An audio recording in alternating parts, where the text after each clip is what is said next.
Your house isn't actually dirty where you think it is.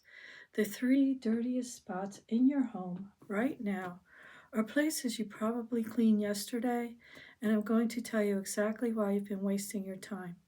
Let me tell you something that's going to change how you clean forever.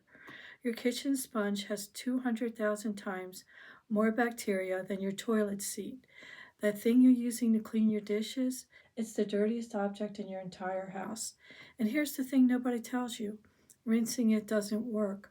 Microwaving it for 30 seconds doesn't work. The only thing that actually works is replacing it every single week or switching the dishcloths that you throw in the washing machine after every use. But wait, because it gets worse. Your dish towel is probably the second most disgusting thing in your kitchen, and you're using it to dry your clean plates. Think about that for a second. You're transferring bacteria onto dishes you just washed. The solution? Have 7 dish towels, one for each day of the week, and wash them all at once on the hottest setting your machine has. Now, let me tell you about the third dirtiest spot, and this one's going to surprise you. It's your phone. The thing that's touching your face right now has 10 times more bacteria than a public toilet. And I'm willing to bet you've never actually cleaned it properly. Here's what you need to do: get a cloth, dampen it with 70% isopropyl alcohol, and wipe down your entire phone every single day. Front, back, sides, camera lenses, everything. Takes 15 seconds. Here's where most people mess up their entire cleaning routine: they clean in the wrong order. You're probably starting with the floors, right? Wrong, dead wrong. You're just going to get them dirty again when you clean everything else. The correct order is this: ceiling to floor, dry to wet, top to bottom, always, no exceptions. Let me break this down because this is the framework that's going to cut your cleaning time in half. Start with ceiling fans and light fixtures using a duster. Then do your high shelves and picture frames. Then your surfaces and countertops. Then your baseboards. And floors are always, always last. Why? Because gravity exists. Everything you clean from up high falls down. If you clean the floor first, you're doing it twice. Now let's talk about the dry to wet rule, because this is going to save you so much time.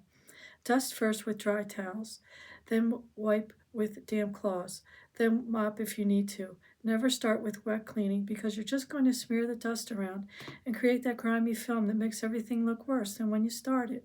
Here's the truth about cleaning products that the companies don't want you to know. You need exactly 4 things to clean your entire house. 4, not the 47 different bottles under your sink right now. You need an all-purpose cleaner, glass cleaner, bathroom disinfectant, and something abrasive for tough stains. That's it. Everything else is marketing. And you know what's better than all of those? White vinegar and dish soap. Mix equal parts in a spray bottle, and you've got a cleaner that works on 90% of surfaces in your home. For the other 10%, you need that bathroom disinfectant for toilets and tubs, and you're done.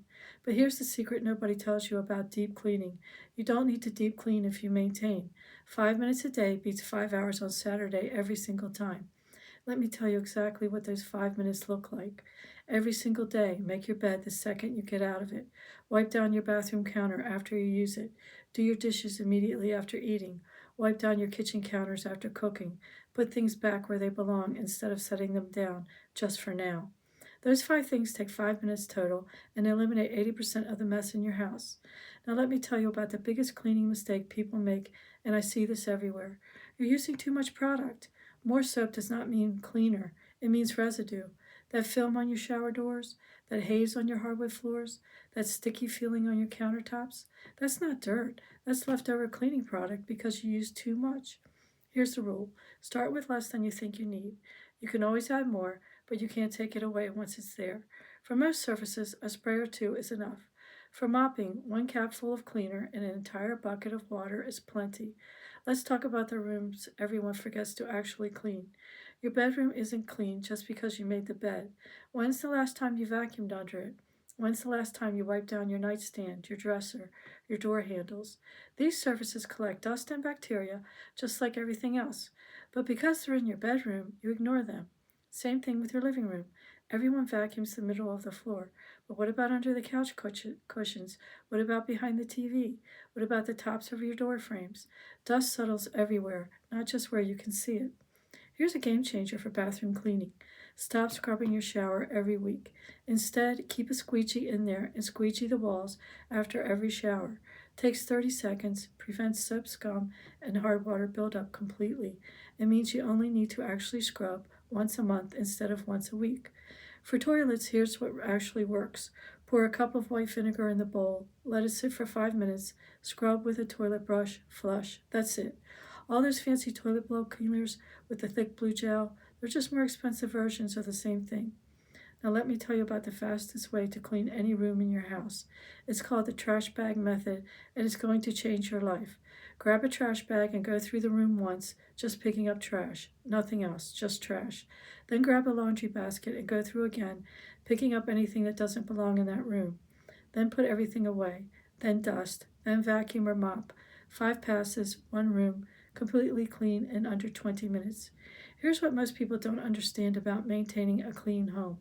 It's not about marathon cleaning sessions, it's about systems. Your house gets messy because you don't have a place for everything. If you don't know where something goes, it ends up on the counter, on the table, on the floor.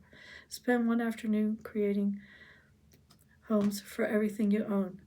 Mail goes here, keys go here, shoes go here, jackets go here, remote controls go here. Everything needs a spot. Once everything has a spot, cleaning becomes putting things back, not figuring out where things should go. The biggest lie about cleaning is that you need to set aside hours to do it. You don't. You need to build it into your routine so it happens automatically without you thinking about it. Clean while you cook. Wipe the counter while the coffee brews. Squeegee the shower while the conditioner sits in your hair. Clean in the margins of your day, not in addition to your day. One more thing before you go. Your vacuum cleaner is probably making your house dirtier. When's the last time you cleaned the filter? When's the last time you emptied the canister before it was completely full? A clogged vacuum just blows dust back into your air instead of capturing it. Clean your vacuum once a month and it'll actually work. If this helped you, hit that subscribe button because I post videos about cleaning, organizing, and maintaining your home every single week. And trust me, the next video is going to tell you things in your house that you should throw away today that are making everything harder to clean.